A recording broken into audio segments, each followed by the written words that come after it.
Next बच्चे standing crop. तो standing crop जो है ना वो क्या होती है, that is all the dried biomass which is present in the ecosystem at a particular time is called as a standing crop. ठीक है, मतलब क्या हुआ बच्चे, मतलब ये होता है, सबसे पहले तो बात आती है हमारे पास में क्या कि ये ड्राइड बायोमास का मतलब क्या होता है। तो बायोमास का मतलब होता है बच्चे, बायोमास मीन्स जो लिविंग मैटर है। ठीक है, तो लिविंग मैटर जितना भी है अलग अलग ऑर्गेनिजम्स के अंदर जो इकोसिस्टम के अंदर प्रेजेंट होते हैं, ठीक है, उसको हम लोग जो है वो क्या बोलते हैं, that is a standing crop. उसके बाद हम लोग जो है वो बात करेंगे यहाँ पर, that is a standing state.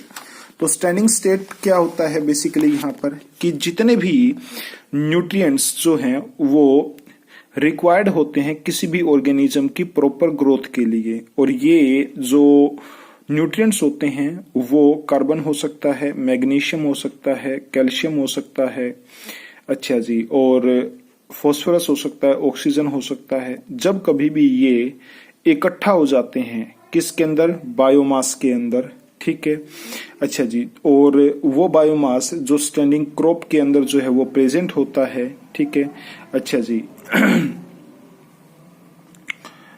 तो उस चीज को हम लोग जो है वो क्या बोलते हैं, स्टैंडिंग स्टेट बोलते हैं।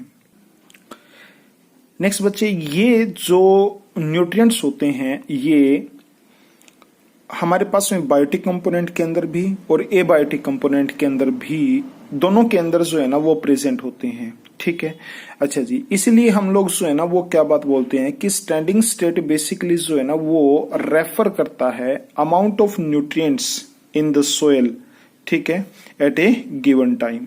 ठीक है, क्योंकि हमें जो है ना वो कोई पता नहीं होता बेसिकली। देखें भाई, मेनली तो हम लोग जो है वो बात करेंगे यहाँ पर क्या कि जो न्यूट्रिएंट्स सोइल के अंदर प्रेजेंट है, ठीक है, लेकिन कोई भी ऑर्गेनिज्म किसी भी टाइम जो है वो उसकी डेथ हो सकती है, तो वो क्या काम करेगा, अल्टीमेटली जितने भी न्यूट्रिएंट्स उसके अंदर प्रेजेंट होते हैं, ठीक है, वो सोइल के अंदर मिक्सअप हो जाएंगे। प्लांट की कोई भी लीफ है, उसकी कोई भी एक टहनी है, ठीक है, यानी कि ब्रांच है, सब ब्रांच है, या प्लांट खुद जो है वो क्या काम करेगा कि मरने की वजह से जो है उसके सारे न्यूट्रिएंट्स जो हैं वो वापसी सोइल के अंदर आ जाएंगे। ठीक है, तो हम लोग ऐसा बोल सकते हैं कि स्टैंडिंग स्टेट जो है ना वो बेसिकली है क्या चीज, जो न्यूट्रिएंट्स आपके पास प्रेजेंट होते हैं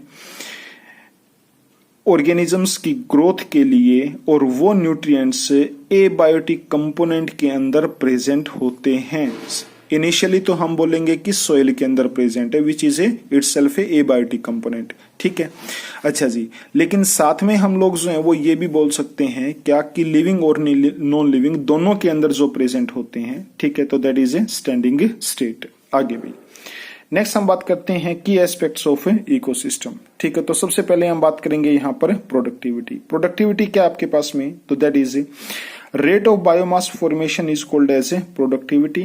अच्छा जी, इसको हम लोग एक्सप्रेस किस फॉर्म में करते हैं, तो that is kilo calories metre square inverse whole of year inverse. ठीक है, या फिर हम लोग जो है ना वो ग्राम स्क्वायर इनवर्स ईयर इनवर्स के अंदर जो है इसको रिप्रेजेंट करते हैं। ठीक है, और ये प्रोडक्टिविटी जो होती है ना बच्चे वो दो टाइप की होती है। ठीक है, अच्छा जी, एक होती है आपके पास में यहाँ पर दैट इज प्राइमरी प्रोडक्टिविटी, और दूसरी होती है सेकेंडरी प्रोडक्टिविटी। प्राइमरी प्रोडक्टिविटी है ना बेसिकली है क्या आपके पास में यहाँ पर कि it is defined as the amount of biomass और organic matter produced per unit area over a particular time period by the plants during a photosynthesis. तो सीधी सी बात क्या है, प्राइमरी प्रोडक्टिविटी क्या होती है, प्लांट्स ने जितना भी खाना बनाया है फोटोसिंथेसिस के दौरान, एक पर्टिकुलर टाइम पीरियड के दौरान, ठीक है, अच्छा जी, और एक पर्टिकुलर एरिया के ऊपर, ठीक है, तो that is called as primary productivity. ठीक है, प्राइमरी प्रोडक्टिविटी को हम लोग जो है वो एक्सप्रेस कैसे करते हैं, तो ग्राम स्क्वायर इनवर्स या फिर kilo calories metre inverse square के की यूनिट्स के अंदर जो है वो रिप्रेजेंट करते हैं। कमिंग नेक्स्ट टू, जो ये प्राइमरी प्रोडक्टिविटी होती है ना बच्चे, ये दो तरह की होती है, एक तो होती है जीपीपी और एक होती है एनपीपी। ठीक है, तो जीपीपी है क्या बेसिकली आपके पास में, GPP represents the gross primary productivity और एनपीपी क्या है, नेट प्राइमरी प्रोडक्टिविटी। अब दोनों को समझने की कोशिश करेंगे हम लोग यहाँ पर। तो देखें भाई, सबसे पहले हम लोग जो है ना वो बच्चे बात कर रहे हैं यहाँ पर, तो दैट इज जीपीपी की, ठीक है। और एक साइड आपके पास में एनपीपी, ठीक है। ये हमारे पास में है ना कोई भी एक स्पेसिफिक जगह है जहां पर हमने गेहूं उगाया हुआ है, और जैसे ही हमने जो है ना वो फसल पकने के बाद में गेहूं निकाली, तो इसके अंदर जो है ना वो 50 केजी जो है वो गेहूं निकलते हैं, ठीक है। अच्छा जी, अब देखें भाई, इस 50 केजी को जो है ना वो तैयार करने के लिए प्लांट ने कुछ एनर्जी जो है ना वो खर्च की होगी, और जो प्लांट एनर्जी जो खर्च की है उसने, यदि वो न करता, ठीक है, तो क्या होता, यहाँ पर जो प्रोड्यूस होने वाली जो गेहूं थी ना वो टोटल आती आपके पास में यहाँ पर 60 केजी, ठीक है। अच्छा जी, यानी कि प्लांट जो एनर्जी यूज कर रहा है किस चीज के लिए, ताकि वो यहां पर गेहूं बना सके, एक एनर्जी जो है वो क्या करेगा यहाँ पर एक्सपेंड करेगा यहाँ, ठीक है। और तो बेसिकली क्या है कि जीपीपी के अंदर जो है ना वो एनर्जी भी इंक्लूड होती है जो प्लांट ने यूज की है उस खाने को बनाने के लिए। 50 केजी को बनाने के लिए प्लांट ने जो है ना वो इतनी एनर्जी यूज कर दी कि यदि वो एनर्जी यूज न करता तो 10 केजी जो है ना वो वीट और भी बन सकती थी, ठीक है। तो जीपीपी क्या आपके पास में यहाँ पर, that is gross primary productivity, ठीक है। और जो इसने 10 केजी, ठीक है, के लिए रिस्पॉन्सिबल जो एनर्जी इसने यूज की है ना, ठीक है, उस एनर्जी को हम लोग बेटा बेसिकली बोलते क्या हैं, दैट इज ए रेस्पिरेशन।